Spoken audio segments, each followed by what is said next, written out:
Are you curious about the soul-searching nature of German Riesling? Am I Why? curious? You're not supposed to. These are Oh, I thought you were rhetorical, asking me. Terry. Sorry. That's Jesus. all right. And we're I'm not off. cutting that. I'm not cutting that. All right. Why is Austrian Gruner worth your time? How do you find great grower champagne? Well, tonight you're going to get those stories and insider tips. You already did a little bit. If you're watching this video on the replay, please type in the comments replay, the word replay. Let me know where you're logging in from. If you're here with me live, of course, I want to hear from you as well. Where are you logging in from? What's the weather like? What's in your glass lately? Anything you like. I'm Natalie McLean, and I teach online wine and food pairing classes, and you've just joined the most passionate group of wine lovers who gather every Wednesday at 7 p.m. Eastern on the web to talk to the most interesting people in the world of wine, like our guest. Now, I'm live streaming this video for the first time. It's actually based on a recording for my podcast, Unreserved Wine Talk. But I will be here with you live in the comments. So let me know, what tips are you enjoying? What questions do you have that still haven't been answered? And I will be responding in real time. I really want to hear from you. So before I introduce our guest, let me say that one of you is going to win a personally signed copy of his latest book, What Makes a Wine Worth Drinking? In Praise of the Sublime. I love that title. All you have to do is email me at natalie@nataliemclean.com and tell me you want to win a copy. And I will pick one of you randomly from those who get in touch. All right, back to our guest. Terry Theise is a much respected expert on and importer of boutique wines from Germany, Austria, and Champagne.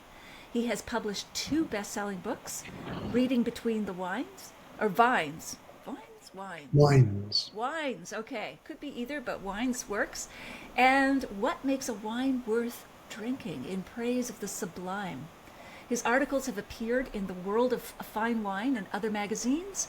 Terry has also won the prestigious James Beard Foundation Award for Outstanding Wine and Spirits Professional, the Wine and Spirits Man of the Year Award, and Food and Wine Magazine's Importer of the Year Award. And he joins us now from his home near Boston. Welcome, Terry. You can talk now. Thank you. Thank you, Natalie. So Most good. of the time, I'm not invited to talk, rather the opposite. I'm invited to just shut the hell up as a rule. But thank you for, swinging against the tide. All right, cool. All right. I'm really looking forward to this. But before we dive into your wine career, tell us a bit Yes. about your childhood. Your father was the European director, I believe, of Voice of America. So why didn't you get into radio or maybe even music? I did get into music, actually. Good. Okay. One of the things that I wanted to do practically from the time I was 13 years old was to be a rock star. And I played the guitar for about 40 years. And the quick answer to the question is pursuing a career in the music business meant doing a lot of things that I didn't feel like doing, like trying to rehearse in someone's mother's basement, like humping heavy gear around, like playing gigs in front of 4 people and not getting paid. And for that matter, also like breathing in a lot of cigarette smoke. Mm. So I sort of looked at the lifestyle and just thought, it's not as pretty from the inside. I can continue to play the guitar for my own pleasure and amusement, which I did for a really long time. And that actually leads me to a point that has been important in my life. I think that those of us who are passionate about our work, and I'm sure you are as well, need to have things outside of what we do for a living for which we have an equal passion. Something, some sort of equal and opposite passion that has nothing to do with what we do to earn money. And so for me, for all these years, playing the guitar was that passion. And I just loved it. I mean, it was like another limb. I can remember once walking around my apartment looking for the guitar, only to discover after a few minutes that it was already around my neck. Wow. Yeah, So, yeah. I love that. So, but my dad was mostly a bureaucrat, but partly a broadcaster. And when I was in undergraduate, the year and a half that I was an undergraduate, I did a shift at the college radio station one of the things I wanted to do in my feckless youth was to be a disc jockey. Um, but again, I mean, one has one's youthful dreams.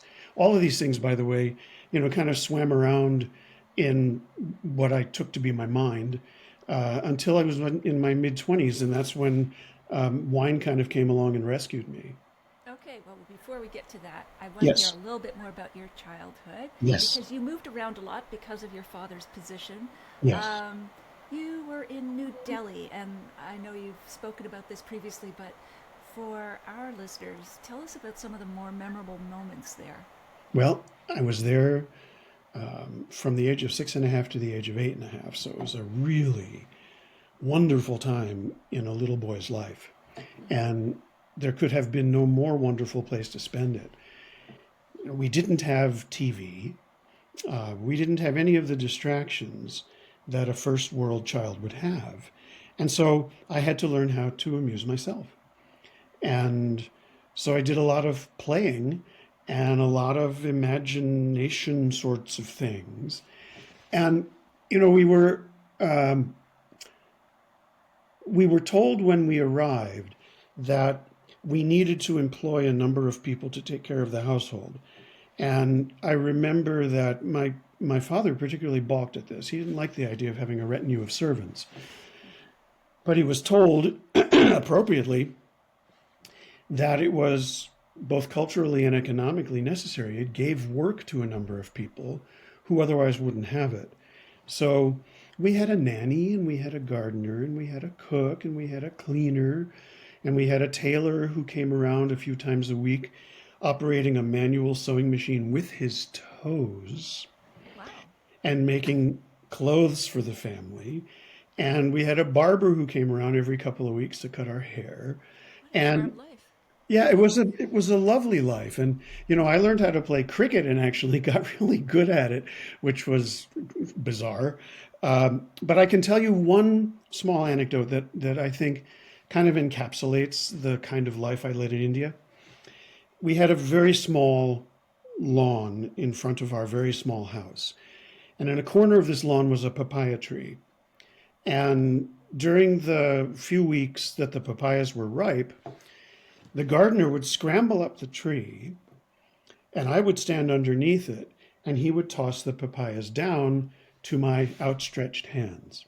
Hmm. And at one point or another, I remember my mom asking him, she said, "Well, why don't you just carry the papayas down and give them to him?" And he said, as if it were self evident, "No, he likes to catch them." Oh, And that's India.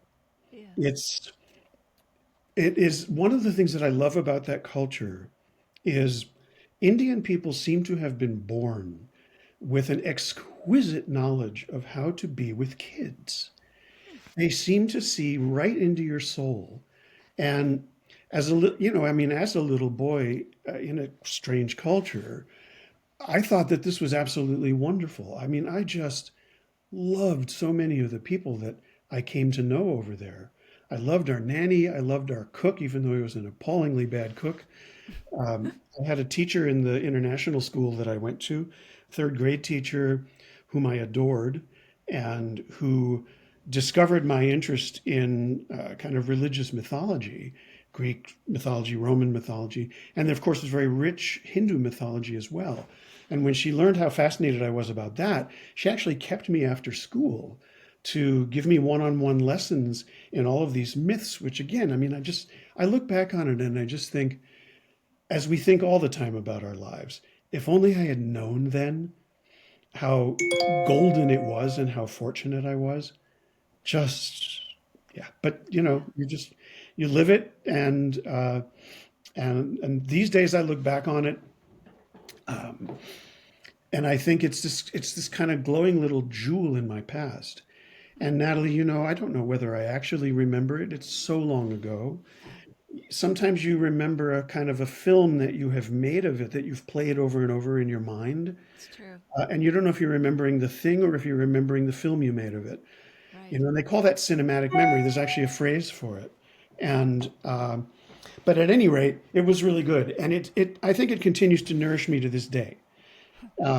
And living abroad a lot meant that when we came back to the US, I was always both the new kid and also the strange kid. Right. Right. So you're So always the outsider. yeah, Yeah. exactly. Yeah. And I was both the outsider and I was also the possessor of a kind of a privileged information that I knew more about the world than these provincial kids that, to whom I returned and who thought I was weird. Yeah. So you could Uh, be a bit smug as well, even though you were so, being rejected by other children. smug, maybe. No, never. But this kind of patterning of being an outsider Yes. turned out to replicate itself when I began selling enormously unpopular categories of wine. Yeah, that's true. And also I think it serves you well in your writing because you always have that extra sensory perception of the outsider, which is Hmm. translated well for you in your books, I must say. Yeah, Okay, thank so you. yes, absolutely. Your father gave you one book that had a big impact on your life. What book was that? The thing that I remember in the summer between my sophomore and junior years of high school, I spent 4 weeks at a music camp that was only 17 miles away from Woodstock. Oh, And my dad gave me a copy of the short stories of F. Scott Fitzgerald. And I wasn't much of a reader at that point. I mean, not that many adolescents really are. Although I hung out with a lot of people who were readers because, the nerds were the only ones that accepted me. mm-hmm. But I read that book with the perception of a 16-year-old, which is to say very little perception at all. But it made an enormous impression on me. First, I think that in some odd way, some osmosis, I was able to recognize that this was actually beautiful writing and that language could be used to create beauty. And and there was a lot of drama in those stories, especially the early ones. And so that sort of appealed to me. And it brought me back. When I was a little kid, I used to love to read. And then as a middle schooler, you got away from it. And at that point in my high school adolescent life, I hadn't really returned to it. So this book reminded me that reading was something I liked to do. So yeah, it was kind of life changing. Yeah, absolutely. And you have such a passion. We're going to get into the wine in a minute, but you have such a passion for both wine and words.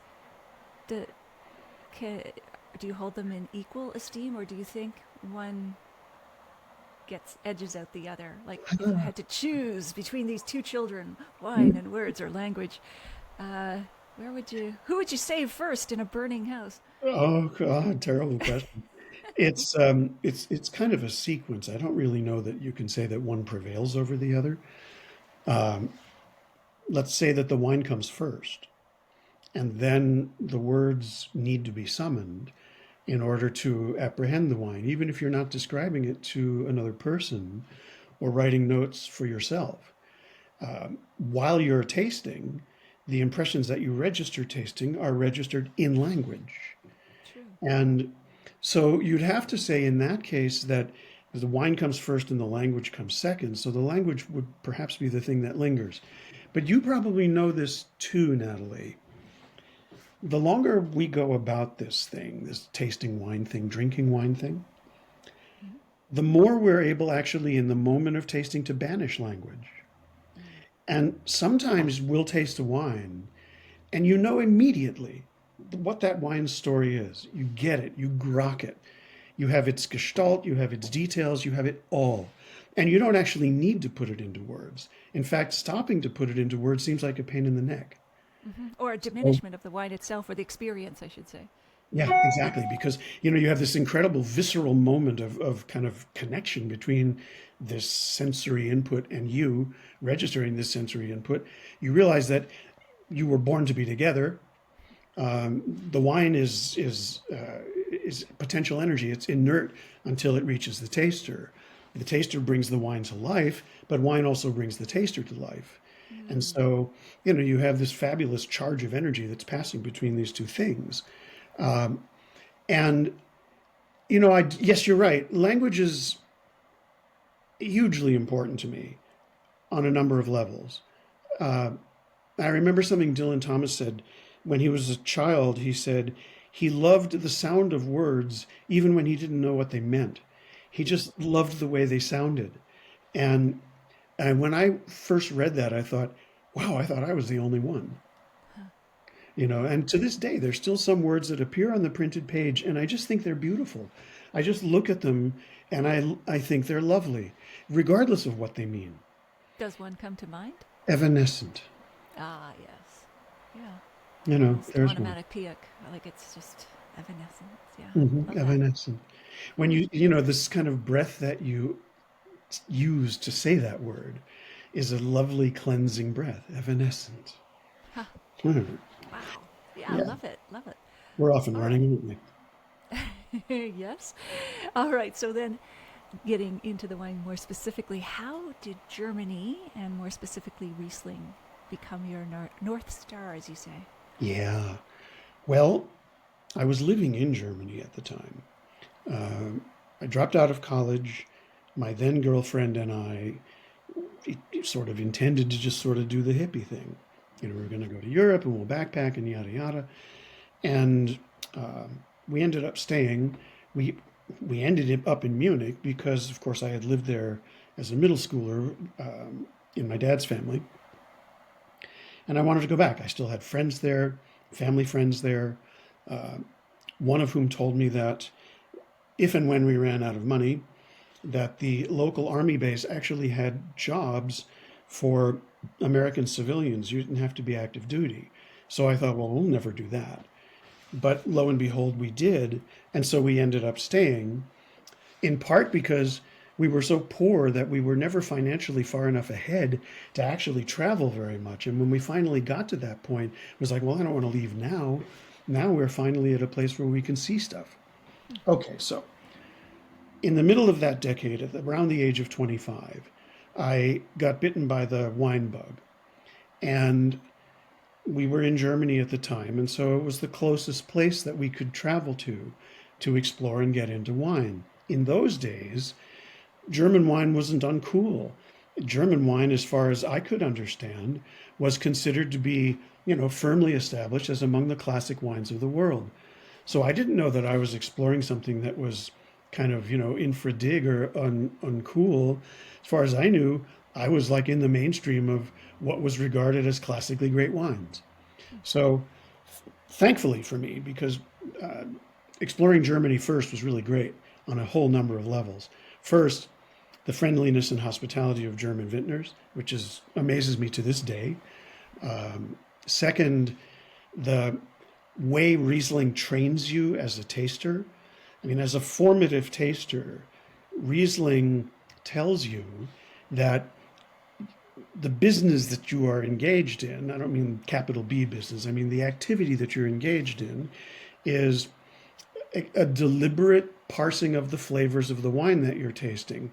You're not passive, you're not just kind of being entertained by some big blockbuster.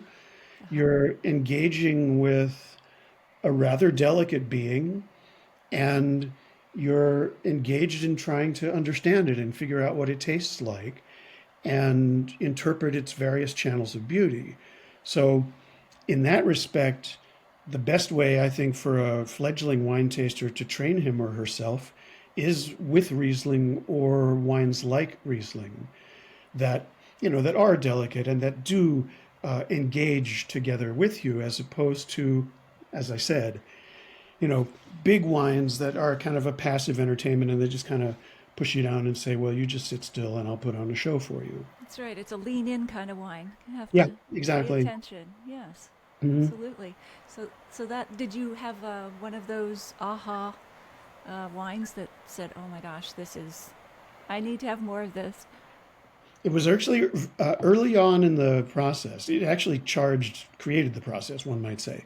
We were drinking wine, we were buying Plonk from the supermarket. And we would drink a couple bottles of wine over the weekend. And at one point, I remember liking one of those bottles and going back to the store a couple weeks later, and it wasn't there.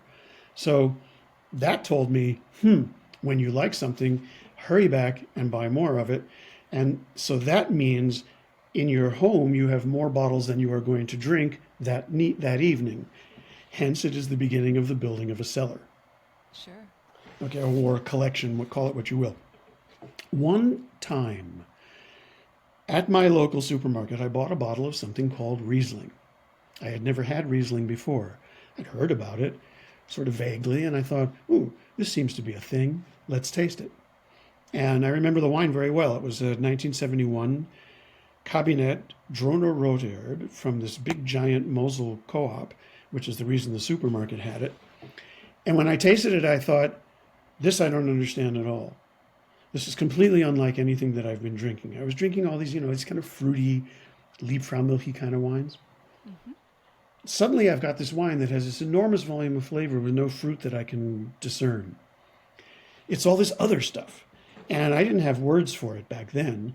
Now you would call it petrichor or crushed rocks or even the M word, mineral. Mineral. Petrichor, is that different for you from petrol? Yeah, petrichor is a word. It's not one of Terry's made up words. It is a smell that's in the air when it begins to rain. Ah, okay. And it's a Like very, whetstone? yeah, Or kind of it, but it's a very distinct smell, especially when it hasn't rained for a while. okay. When it begins raining, just go outside and sniff. Huh. And it is a unique fragrance that you can't experience it any other way.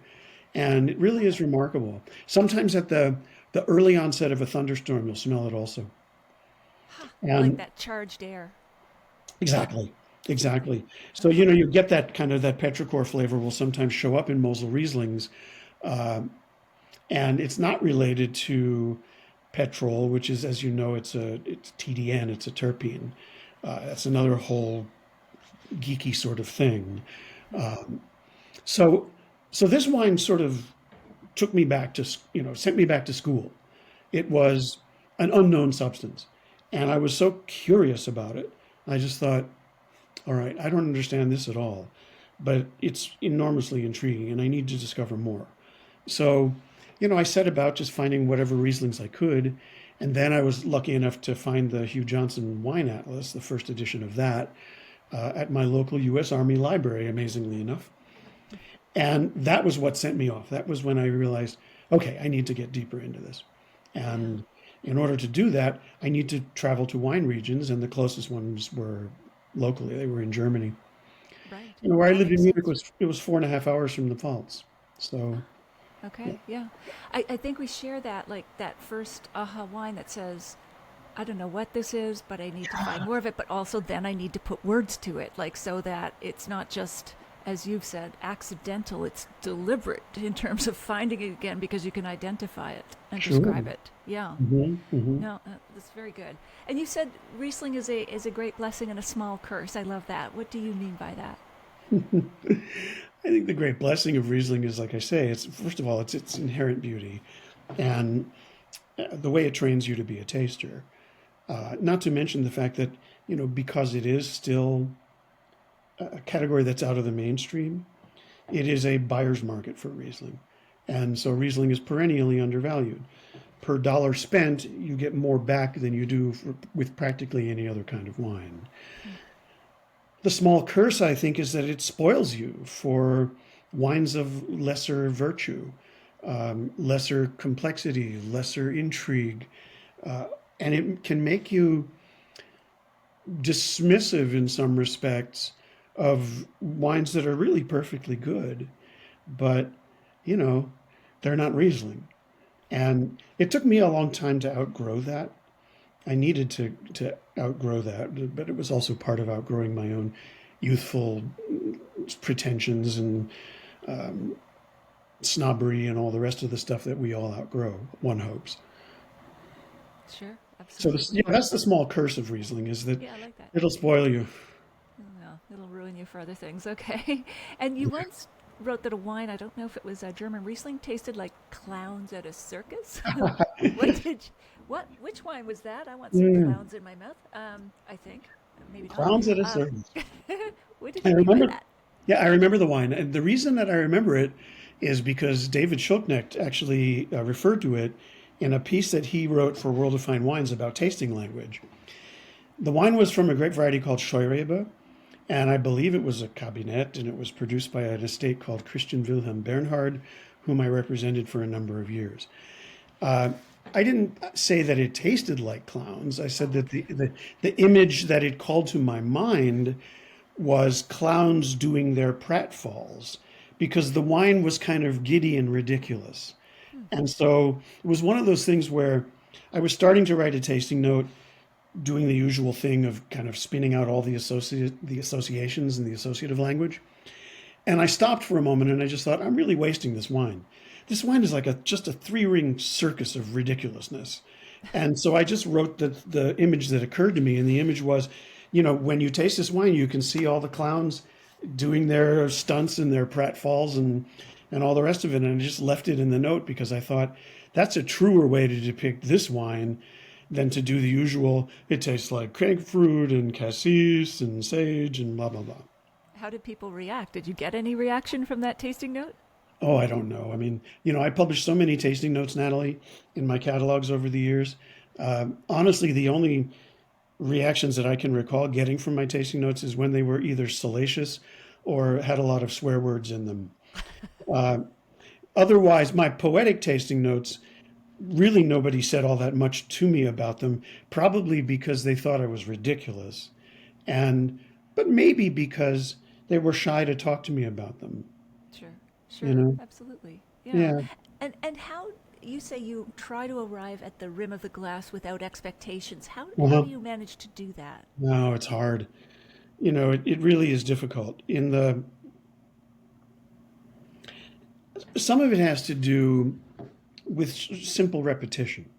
Eventually, when you've done it for enough years, you're you're sort of on a form of autopilot. You've done it a lot. You know how it works, and so some of the kind of preliminary thoughts that you would bring to a glass of wine when you were less experienced, you don't need them anymore. You can really come sort of tabula rasa. You can come neutral.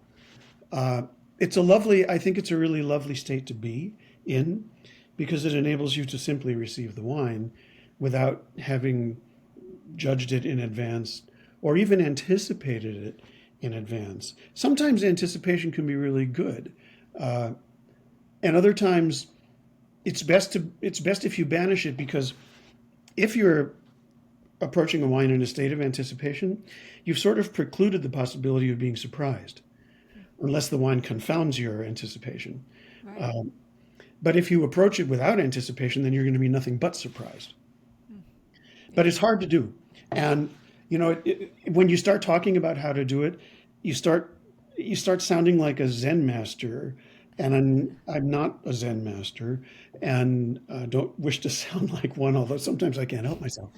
Uh, but in my second book, I do a kind of a dual chapters where in one chapter I describe it's sort of kind of like a Finnegan's Wake chapter.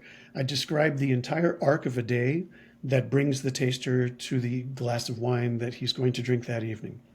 Lovely. So everything that led up to it. So the entire human context that leads up to the first sip of that evening's wine. And in the second chapter, I try to banish that completely and just say, what is the wine outside of that human context? What is it in and of itself? If this is even something that can be gleaned, and I'm not all that certain that it can. But in my work now that I'm doing for the website, now that I can taste at home in circumstances that I control, and most important, tempo that I control, and all the time in the world to write and dream and pace the kitchen, and that has really unlocked something I didn't even realize was imprisoned until it was unlocked. And it ends up demonstrating an enormously dynamic interaction, really a charged interaction between the taster and the wine, which exists when you give it space and time to exist. And I've been finding I'm tasting generally pretty good wines because I'm tasting what my erstwhile growers send me. But even when I taste something that's kind of mundane, I'm still fascinated by the nature of the interchange and also the language that arises from it. And one of the other things that I found is really interesting is that the language that arises from it is less flowery than any language that I ever used before. It's really visceral, it's really direct, it's really matter of fact. Um, it's it's got fewer adjectives and more verbs, one might say. Well, that makes for better writing too. See, it's really dangerous to ask me a question because the next thing you know, I'm like 11 paragraphs on, and But we are. they are nicely formed paragraphs, though. Thank Good you. punctuation, no dangling thoughts, participles. Um, This is the only thing that dangles off of me. um, so cool. No wonder you said Riesling, German Riesling attracts philosophers or Mm, philosopher wannabes. Um, so, what, I guess, aside from the fact wine is so vast, is there anything else about it that keeps you humble? You've said this, wine keeps you humble. Um, in what regard? well, first of all, the mistakes you make, Okay, right. and if you're honestly, if you're not making if you're not making frequent mistakes engaged with wine, then you're not paying attention at all. What was the biggest mistake you've made? Well, I made mistakes as a merchant and as a selector. Um, Occasionally, I would make a mistake by not noticing a certain flaw. Hmm. And I think each of our palates is oversensitive to some flaws, normally sensitive to others, and insensitive to a few. And I was relatively insensitive to volatile acidity, partly because you really didn't see VA very often in Rieslings, those kinds of wines. But when I started adding more red wines to my portfolio, I found I was overlooking a lot of reds that had levels of VA that were disturbing to some of my tasting companions. And what does that smell like to you, volatile acidity? I know you're not sensitive to it, or you say you're not, but Well, how do you look vinegar. for it? Vinegar. Okay. Vinegar. Yeah, All it's right. a, it's just it's the sense that the glass of wine you have had a few drops of vinegar added to it. Okay. Um, Okay. the mistakes that I made mostly, and which I learned to stop making, were predicting how a wine would develop. Ah. And I've come to believe that that's really a fool's errand. Hmm. We we can understand certain things about how a wine will develop, and there are tricks of that trade. But figuring out the arc of development of any given wine, let alone a whole vintage, let alone how long it will last, how many years it will live and what chapters it will pass through as it's developing, man, you just don't know. You just don't know. And honestly, it's a coin toss trying to figure it out. And when I found myself just, making error after error after error in those prognostications, I said, well, something here is just kicking my butt and is trying to teach me a lesson that I'm stubbornly unwilling to learn. So I finally got to the point where you can't do it. So You do you can't no do it. longer put drink by dates or maturity dates in your No, notes? no, Yeah. I stopped Right. doing that after a while. People would ask, they'd say, well, how do you know how long should I keep it? And I would say, I have honestly no idea. You should keep it until you can't resist drinking it. It's always, it's always better to catch a wine on the way up than to catch it on the way down. That is true. It's such a sad state, like when you discover something that would have been great and you've opened it too late. Oh, I know, I that is know. It's so heartbreaking. sad. But it's funny. It is heartbreaking, but in a weird way, if it's your last bottle and you're opening it with your heart already broken because it's your last bottle, if the bottle is too old, in a weird way, it's like, oh, now my heart isn't so broken anymore because the wine's no good anymore. Okay. I No, guess in a it's really, roundabout way, yeah. it's really paradoxical.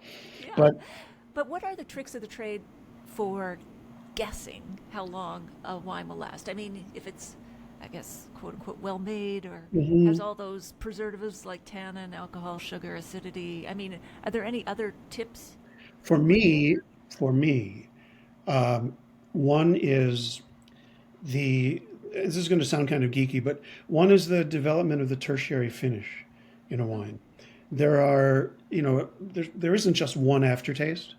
There's the first little shimmer of aftertaste that lasts maybe 10 seconds or 12 seconds on your palate. And that can sometimes lead seamlessly into a tertiary aftertaste, which is more the kind of lingering flavor of the umami of the wine. Sometimes that first finish will actually disappear, and you'll think, well, this wine was kind of short. But then a few seconds later, this other finish arrives, and you think, oh, it's not so short after all. There was just a pause in the progression of its aftertastes. And by So when you aftertaste, are look at, you referring to specific aromas like your violets or your whatever?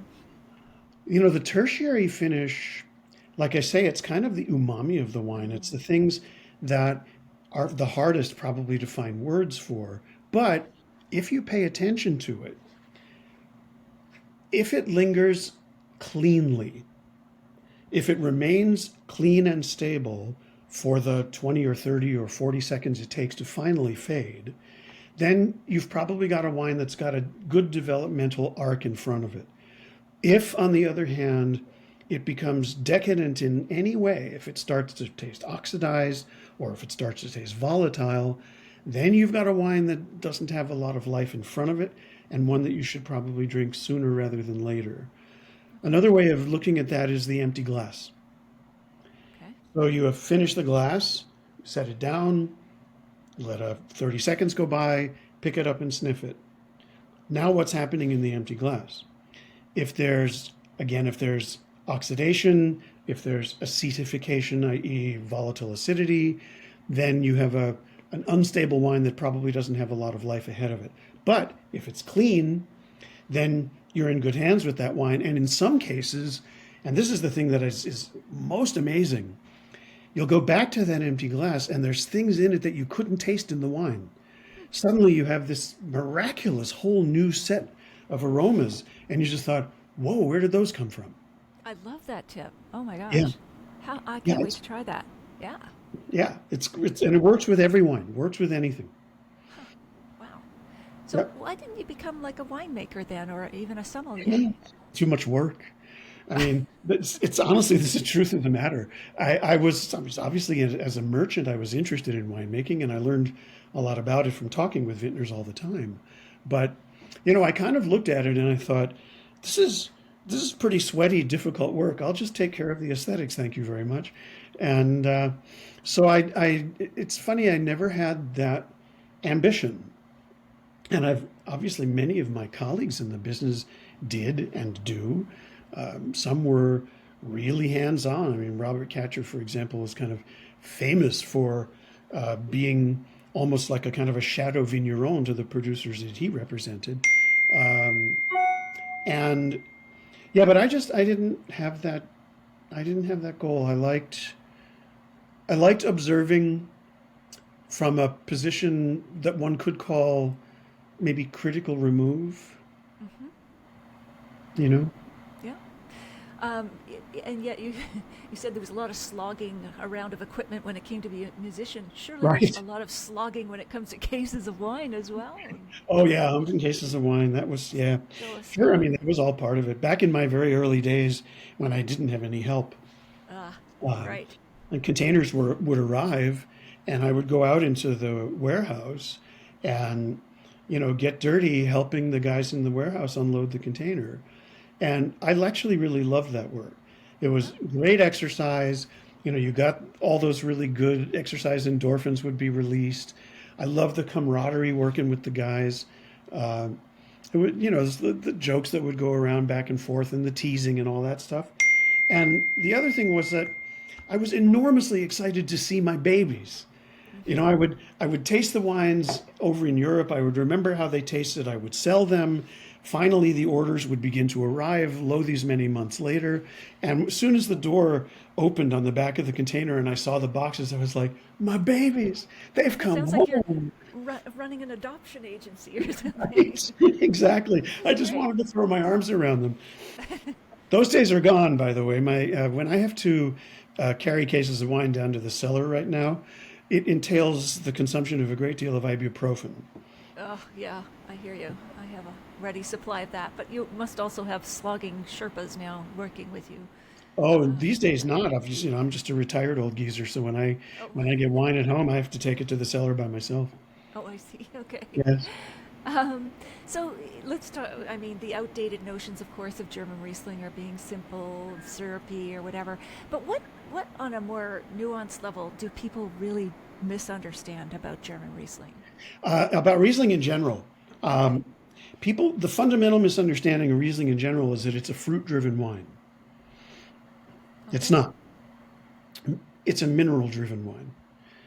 And And minerality being, you have to define it. well, you know, you could say minerality is a metaphor. Okay. I don't believe that it arises from a literal uptick of potassium or, polonium or what have you from the soil.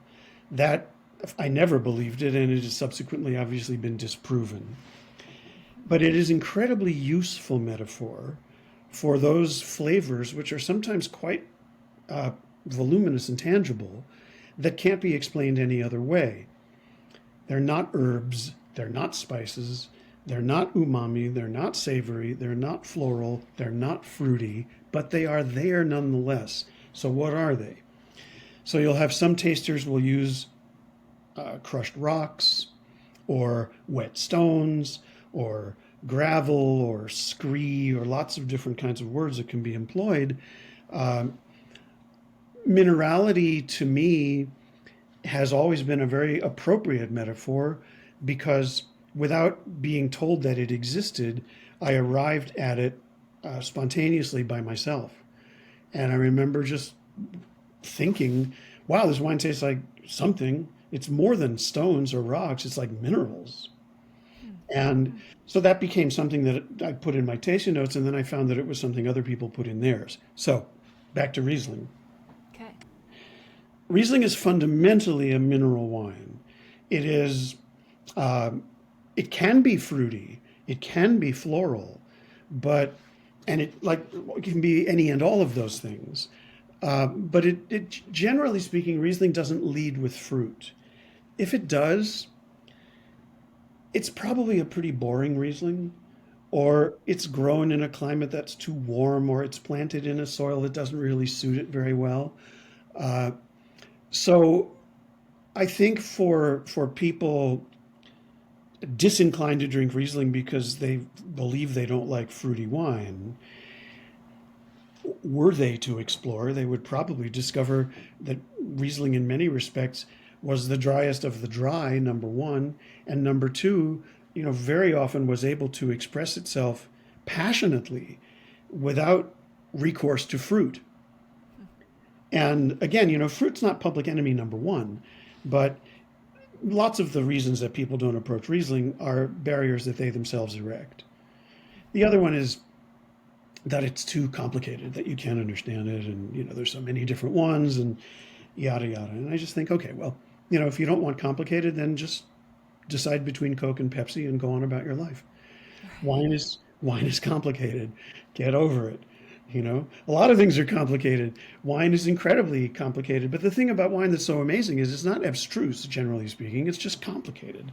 And so if you've got the kind of mind that enjoys swimming in complications, then wine will keep you interested forever. And the other thing that's really cool about it is you don't have to master all these complications. You can stop when you feel like stopping. There's a whole places in the world of wine that I don't know at all, that I just gave up the idea that I ever had to know everything about everything. Right. And find your I own just, little corner of the world and yeah, settle into it nicely. Yeah. exactly. I wanted to go deeper on fewer things than to try and kind of skim the surface of everything. And so I think Riesling, to come back to your initial question, one, of course, can be unlucky and you can randomly buy a bottle of Riesling that's going to confirm your prejudices against it. But that's where a good retailer comes in and knowing the right question to ask and the right way to ask it. Just if you say to a knowledgeable retailer, in the past I haven't liked Rieslings because they've been too fruity for me, but I hear that there's a whole lot of Rieslings that aren't that fruity. and that are more kind of, stony or what have you. Can you lead me to a couple of those? That kind of question is like catnip to a retailer. They love to hear questions like that. That's a smart question. And the answer will be, oh, you bet I can. And the next thing you know, you go home with a couple of wines that rock your world. Yeah, absolutely. Pun intended. And do you have like a favorite pair? Well, there's so many styles of German Riesling. What would be your favorite pairing? What would be the type of German Riesling, and what would be the pairing or memorable pairings that you've had? There's a couple of sort of gross ones, and I don't mean gross like yucky.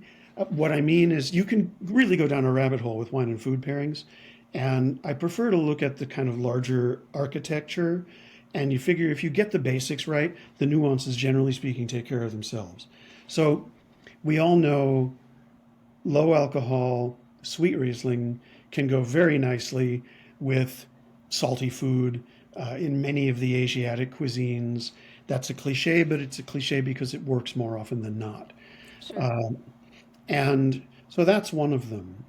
The thing with with dry Rieslings on the mineral side, let's say, mineral flavors in wine really like herbal flavors in food.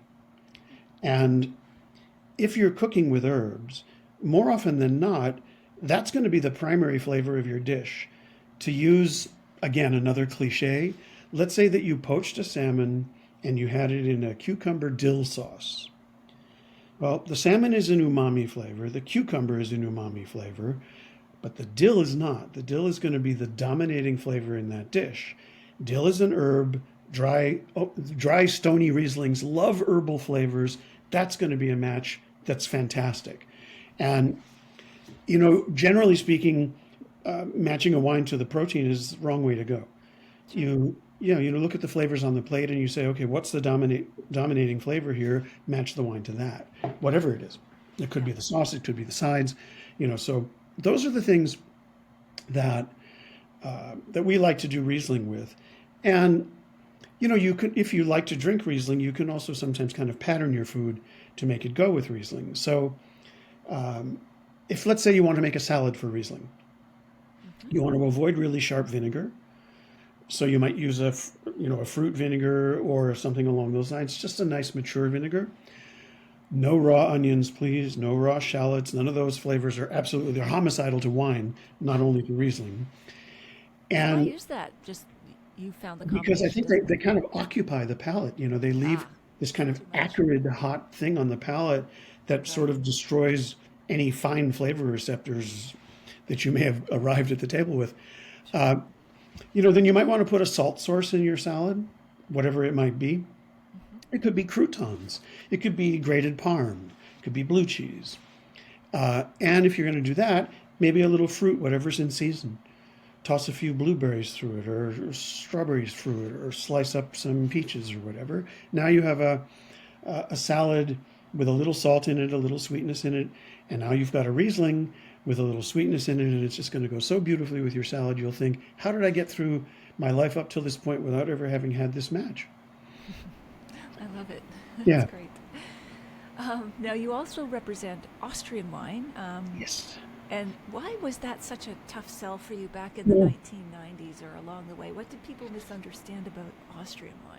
well, remember, that there was really no market at all for Austrian wine outside of Austria, except in Germany, up until the middle of the 80s. And then, though one doesn't wish to remind people of this, there was a wine scandal in Austria in the 80s, in which diethylene glycol, which is the main ingredient in antifreeze, was placed into some ordinary sweetish wines like Spätlese type wines to make them taste like much more expensive Beerenauslese, Trockenbeerenauslese type wines. Wow. And I And assume that wasn't fatal. It was just scandalous and not allowed by law. exactly. And to give you an idea of the mentality of the people who propagated this, it was discovered because one of these rascals attempted to write off the chemical on his tax return. So somebody, Double corruption, it'll get you in the end. yeah, somebody at the Austrian IRS who knew something about wine was examining this return and saying, "You don't need this chemical in winemaking." And the next thing, the whole thing went kablooey. But as wine scandals go, this one had quite a hold on the imagination of the trade. The antifreeze scandal, blah blah blah. So basically, Austria was at that point dead on arrival. But it was an amazing opportunity for this wine culture to really reinvent itself. How often do old world wine cultures really get to do that? They reinvent themselves almost from scratch. So by the time we arrived at the early 90s, there were fantastic wines coming out of Austria. And I was hearing about them from my German growers, but I hadn't tasted them. And then a friend of mine opened a couple of wines for me one evening, and I was so blown away, Austrian wines, and I was so blown away. I said, I have to know more about these. Even if I just go over as a tourist, I need to figure, if this is typical, I need to see more of this. So, I went over, tried to talk myself out of representing the wines commercially because I knew it would be difficult. It was already difficult working with German wines, and I just thought, okay, how many more rocks do I want to push up this hill? But finally, I just got to the point where I was so passionately persuaded by the wines, I couldn't not do it. And, the question that I would ask myself was, if I don't do this and someone else does and makes a success out of it, how will I feel? And the answer was, I will feel like I was a coward. And so I had to do it. So, in the early days, sales weren't good. Reviews were okay, but they weren't so fabulous to, charge the market into buying more wine. It was really grassroots, old-fashioned selling marketing hoo-ha. And then the Grüner Veltliner became the temporary darling of that generation of hip sommeliers. And as we both know, trends are made in the wine industry from restaurants out into the larger trade. And so I was a little bit skeptical about that because what rises like a rocket often will fall like a rocket later on. But I thought I just have to make hay while the sun shines here. I mean, I need to get some critical mass going with these wines. And finally did. And it just took a lot of doing. And it's still, it kind of trundles along, Austria. It does okay. But it needs to do better. And I've always felt that way. I've always felt like, if people really knew how amazingly great these wines are and what amazing values they represent, a lot of other categories of wine would be shoved out of the way to make room for these. Why don't they understand? Like, is it just they're not willing to try? Is it the language? Is it like trying to say Grüner Veltliner? What is it? All of it, I call it death by umlauts.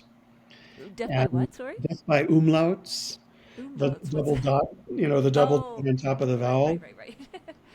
We Yes. wanted to print T-shirts that said "Get the hots for the double dots," but there's a magazine called Trink, Trink. Yes, Valerie. Yeah, Valerie Kathuala Yes, and yes, Paula yes. Sidori, Yes. and they're dedicating themselves to making the world safe for what they call umlaut wines. So, it's kind of that. There has been, in my years in the business, a strange operating assumption that nothing that happens in German-speaking countries can be anything but trivial. And yeah, I'll give you a really blatant example. In the Mosel Valley in Germany, there are nearly 1 million ungrafted vines. Many of them are well over 75 years old, and a substantial minority are over 100 years old. Huh. Can you imagine if that story was being told in Italy, Spain, or France? Right. Wine writers would be swarming over it like fruit flies to an overripe banana. But it's Yeah. happening in Germany, and so it is generally ignored. Why? Why ignore it I in wish Germany? I wish I could tell you. Don't know. Okay. Yeah, I wish I could tell you. So I think that Austria suffered for a while, by dint of the language. Um, Grüner Veltliner, if it were Italian, would be Valtellina Verde, Right. and would probably have sold a lot better. Why Um, did Gruner have that moment and then sink so quickly? Why didn't it have? Wasn't it able to sustain? it's an It interesting, wasn't yeah, really. it's an interesting question. I can't, and I can't answer it. Um, when a subsequent generation of sommeliers came along, every generation wants to have its own hobby horses to ride, True. and they don't want to do what the generation before them did, Yeah. and that's just human nature. So that was part of it. But you know, you're right. Why didn't it sustain? Because it's such a remarkable grape variety, and for me, there are two primary arguments to make on behalf of Grüner Veltliner. One is it's the dry white wine that will go with all the foods that no other white wine will go with. Including Asparagus, Riesling. including Riesling. Okay. Yeah, Grüner Veltliner I think is even more flexible at the table than Riesling. Huh. Asparagus, artichokes, peppers, all the stuff, all the cruciferous vegetables, broccoli, cauliflower, that stuff. Um, One of my old slogans when I was on the street selling wine used to be, if it stinks up your house when you cook it, then Grüner Veltliner is what you should drink with it. And That's catchy. that's, yeah, no one forgets that. And And even so, better than Sauvignon Blanc, because I've often heard that paired with your asparagus and your artichoke and so on. You think Gruner is yeah, still better agreed. than Sauvignon? But I think Sauvignon Blanc can be somewhat vulgar. Okay. In what And way? Grüner Veltliner, well, it's innate nature. It's of course we know that there are great Sauvignon Blancs in the world, but they are the small tip of a very large iceberg. Because there's a lot of Sauvignon Blanc in the world that's either bubblegummy or vegetal or just various kinds of yucky. And so Gruner Veltliner just does not have that problem. Gruner Veltliner is really never vulgar. It's a more rather refined grape variety, which leads me to my second case that you make for Gruner Veltliner, which is like Chardonnay. It excels at every echelon of quality. Little tiny Gruner Veltliners that are sold in liter bottles are wonderful. They're full of glue. You have the bottle's empty before you know it. And then you can rise up through the quality levels and you can get to the top range of Gruner Veltliner, which are like Grand Cru white Burgundies, only they cost half as much. Well, now they cost a quarter as much. So, you have an enormous amount of stylistic flexibility and you have an enormous amount of gustatory flexibility with Gruner Veltliner. Plus, self-evidently, it tastes great. So I still have never really understood it. But like I say, it trundles along. When I was in the business from which I have now been retired 3 or 4 years, about three-quarters of the Austrian wine that we sold was Gruner Veltliner. So it still leads the market. And it's such a fantastic contribution to the world of wine. I mean, there are people who are just never going to like Gruner Veltliner. But if one does like it, I think it comes to occupy a pretty large space in your wine drinking life because you find yourself reaching for it so often because it just goes with so much, Yeah. you Yeah, it's know? a remarkable wine. And then the grower champagne was the third prong of the Yes. Yeah. portfolio triumvirate. A Grown, trilogy of vinified, failures. aged. Yeah, their trilogy. Vinified and aged by a specific grower and their families versus those big houses like Moet Chandon. So, what Hmm. drew you to that versus another region or style that might have offered you sparkling wine or just something completely different but still in that area? That was kind of love of champagne, first of all. Okay. Um, you had a chat earlier on with my beloved wife. We were long distance for a long time, and so our comings together and goings apart required the consumption of champagne. First to celebrate a reunion, and then to console an upcoming separation. And we quickly ran through the commercial stuff that was on the market, and so we started buying the few grower champagnes that were already on the American market. So that leads me. Champagne is about a 3.5 hour drive from most of the German wine regions. So I thought, on our next trip to Germany, why don't we take eke out a few days and drive over to Champagne and visit some growers and load up the trunk of our car with grower champagnes and take them back to Germany, and then we'll ship them over, and now we'll have a cellar full of grower champagnes. So I had some addresses that I had found from reading what literature was then available. We visited those folks just as, like normal wine tourists. On our way back to Germany, again, I had that experience like, wow, this was an amazing experience. There's really good stuff over there. If only people knew. And, and then my wife said, well, they won't know if you don't make them know. And I said, but life is already really difficult selling German wine and Austrian wine. Now I'm pushing these two rocks up a hill, and you want to strap a grand piano to my back while I do this? And she said, come on, you have to. Sooner or later, I'm going to wear you down. And I said, well, that certainly is true. So I guess rather than subject myself to the wearing down, I'm just going to start doing it. So I started the following year. And I mean, really, people thought that I had taken leave of my senses. Even my loyalist customers just said, what? They really expect us to buy this? And I just thought, you have to figure out how to explain it to people. So I said, well, just think of, the three big houses of Champagne, like Budweiser, Coors, and Miller. And what I'm offering you are microbrews. Okay. What would you prefer to buy? Right. You can also, if you prefer, you can think of the big champagne houses as the big whiskey houses. And what I'm offering you are single malts.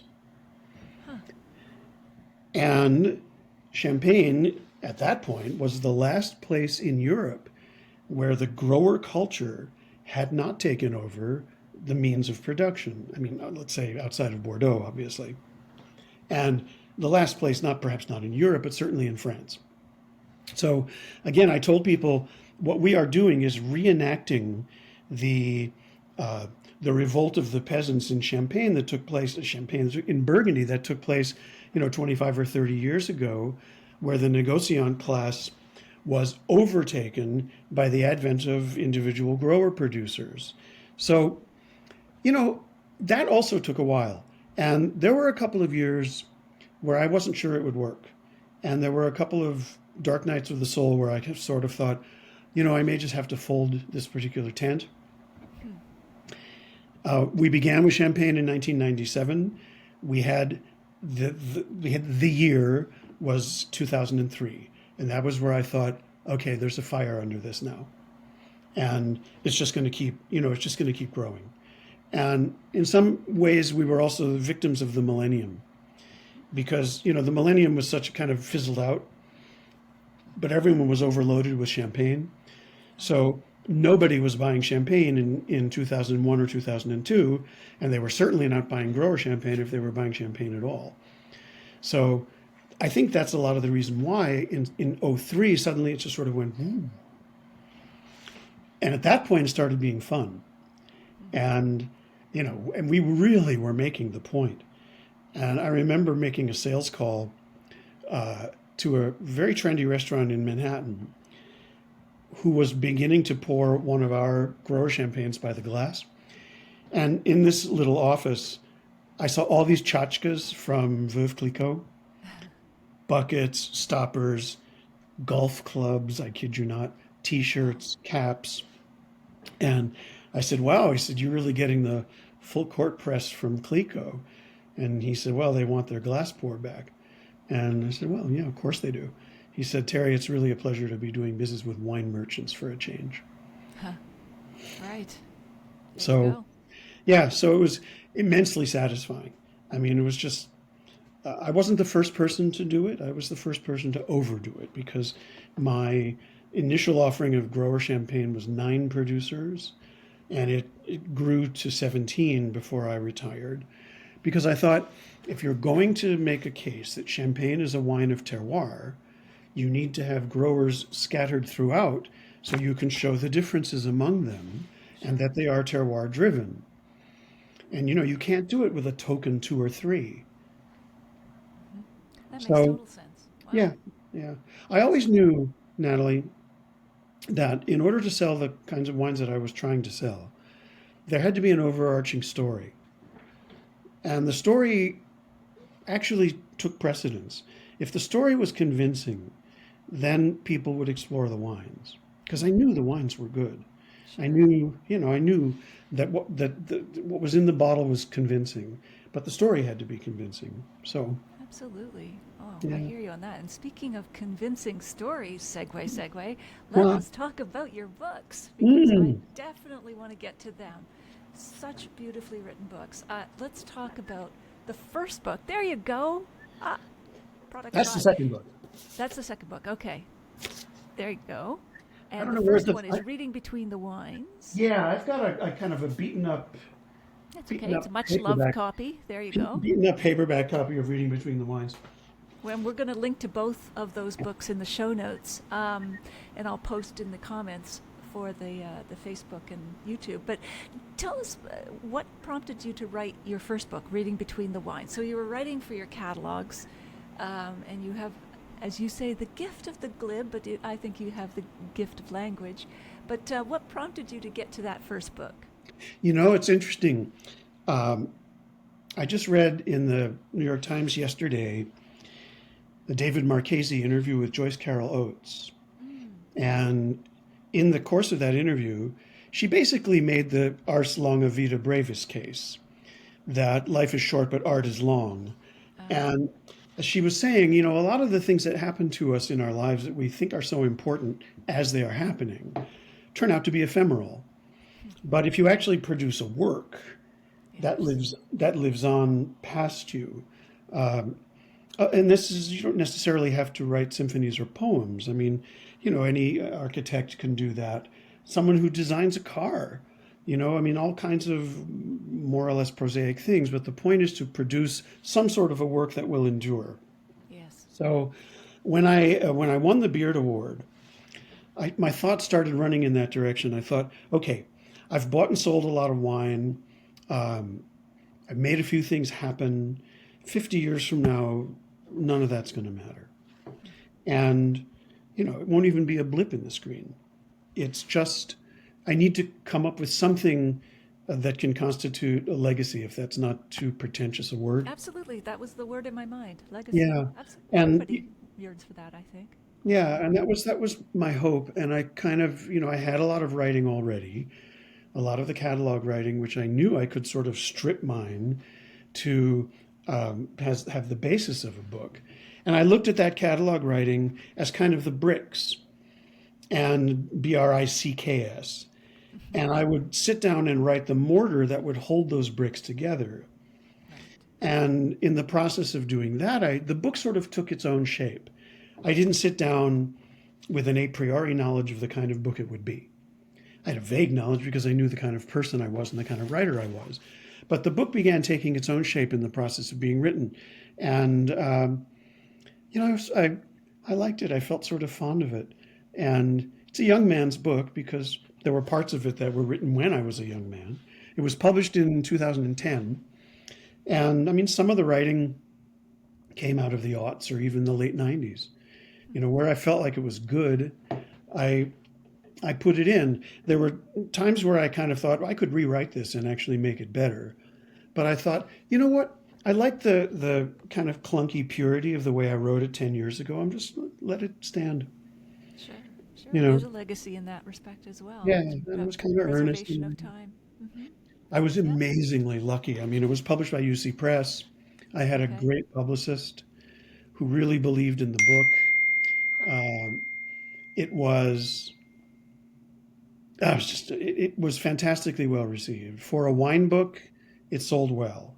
Huh. Um, it didn't sell Karen McNeil levels, but, and it probably didn't sell Natalie McLean levels, but it sold pretty Oh, well I don't know for, about that.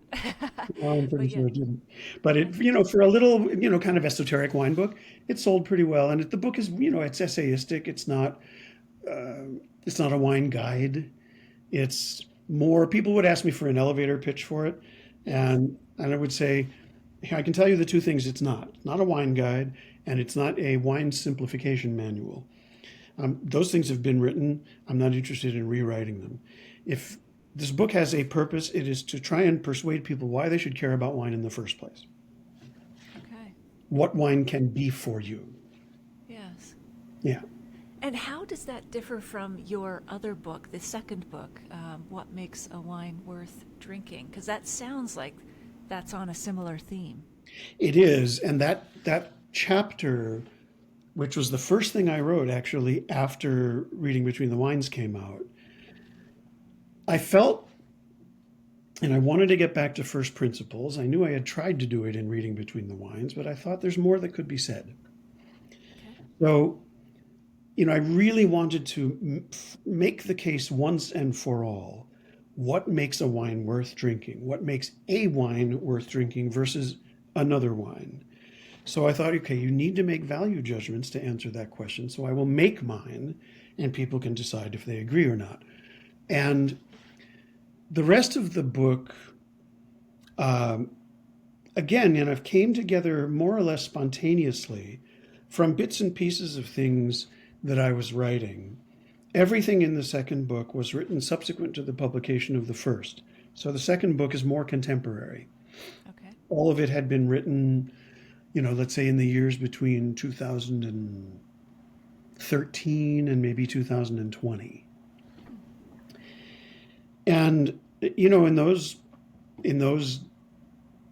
days, I turned 60. 60 is one of those birthdays that causes a person to pause for a moment and pensively regard the arc of his life. And particularly that the arc of his life ends with the end of his life. And so realizing that you're not going to live forever after all changes, I think, one's approach to, a number of things. It changes your approach to your relationships. It changes your approach to the things that you value. It changes your approach to the way you use time. And for me, it changed my approach to beauty. And since I always felt that wine was a really important sort of glide path into the world of beauty, to a certain extent, it changed my approach to wine. And so I wanted to write about that because I knew that no one else had. How And did it change your approach?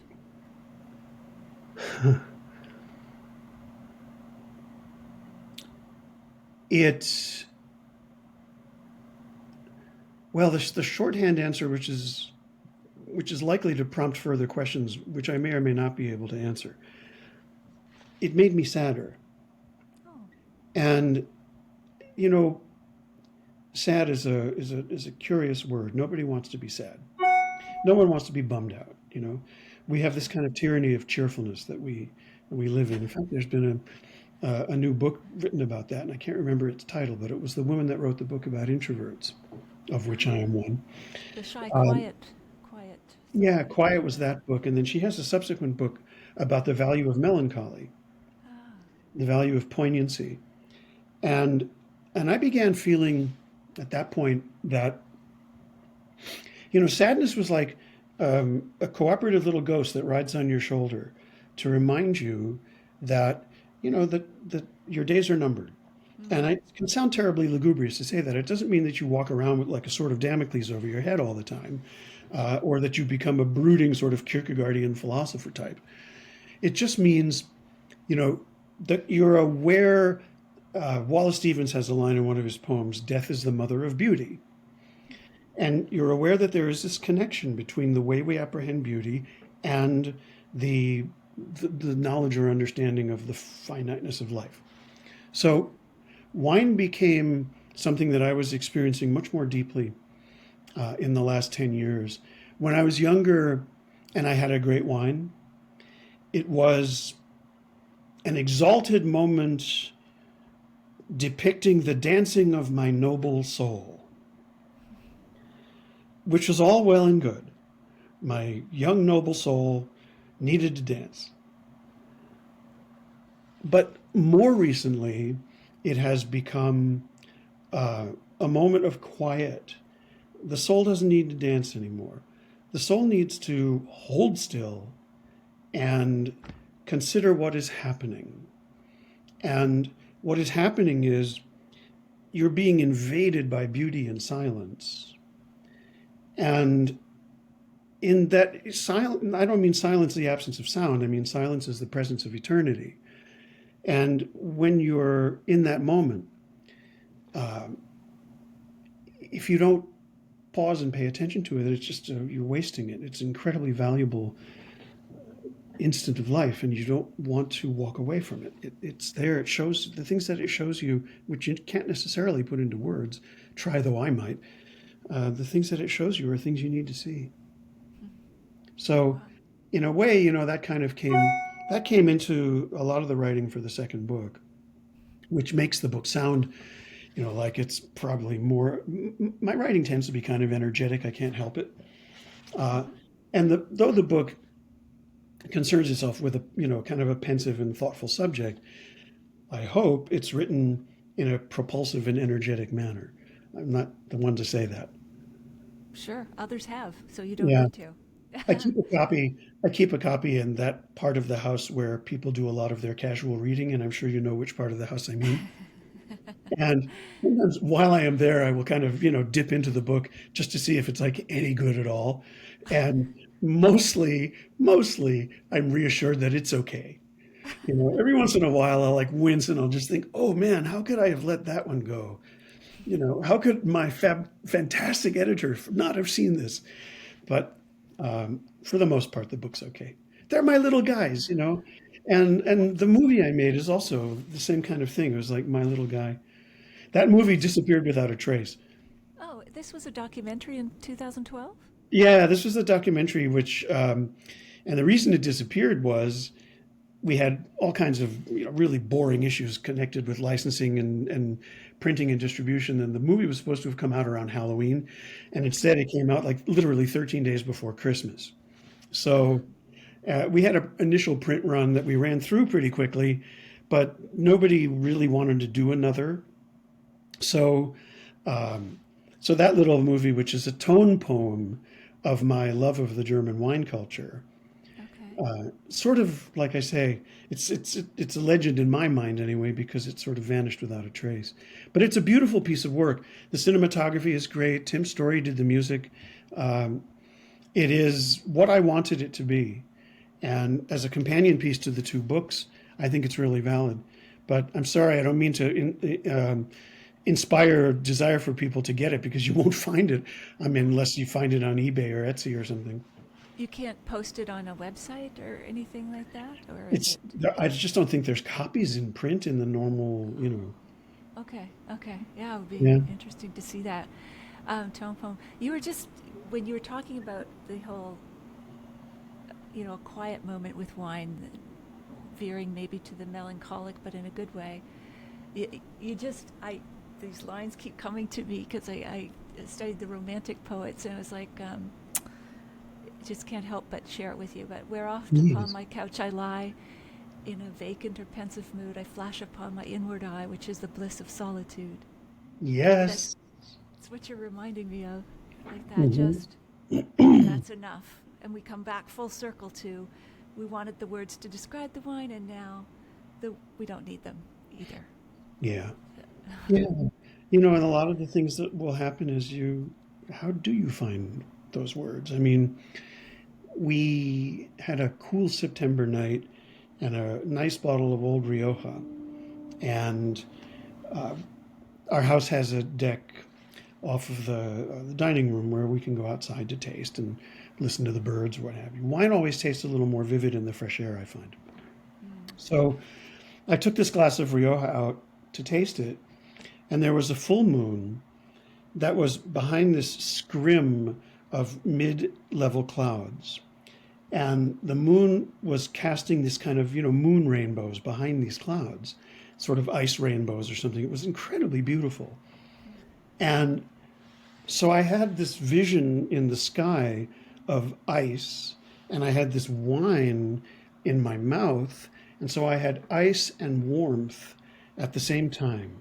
This old Rioja that was avuncular and tender and consoling and warm. And this wine was like a lullaby. And as I'm receiving it, I'm looking at this vision of ice. And there's an arc that passes between these two things that seems to encompass the entire world of beauty. And I'm standing out there thinking, okay, writer hotshot, how are you going to put words to this? You know, and I Well, just, you just did. That's yeah, beautiful. but I just came inside laughing, just like I can't believe it, what just happened. Oh, yeah, those So moments. Yeah, yeah, absolutely. they are They just make life. incredible. Yeah. Hmm. Oh my goodness. The time, speaking of time passing, I can't believe how it has flown by, Terry. Wow. I could, I could, I could really talk to you for another few hours at least. Mm. Um, and I'm going to have to skip over a bunch here, but is there anything else before we wrap up that you wanted to add? Maybe any thoughts you had that you wanted that I just did not get to? Not really. Okay. You're such an incredibly good person to talk to. Oh, Uh, thanks. that you opened me up. It was lovely. The Oh, kind of conversation I live for. I hope we oh. can do it. I hope we can do it again. Absolutely, Terry, in person with wine. Ideal. Yes, Yeah. absolutely. All right. Where can people find you online? Your website. My website is easy. It's terrytheise.com. It's all lowercase. Okay. Uh, my website, in opposition to my general tech aversion, my website is actually pretty cool. And because I have a guy who does it for me who's like really sharp at these kinds of things. Uh, Awesome. but the website is lovely. The blog is lovely. I'm pleased with the writing I'm doing now. It's very different from anything I've done before. And yeah, I hope people will explore it. The website is it's free, it's not monetized. I didn't want to be enslaved by it. I didn't want to become someone under pressure to generate content so that I could keep my customers feeling like their money was well spent, which is why I left it free. So, yeah, it's a free for all. Awesome. Well, we'll put a link to that in the show notes as well so people can find Brilliant. it easily. Thank you. I'm going to say goodbye, but don't log off yet. Okay. Don't touch that computer, Terry. I won't. All right. So, um, say goodbye for now. We'll wrap up the Bye. recording and then we're going to chat a little bit more. Okay. Okay. Bye for Bye. now.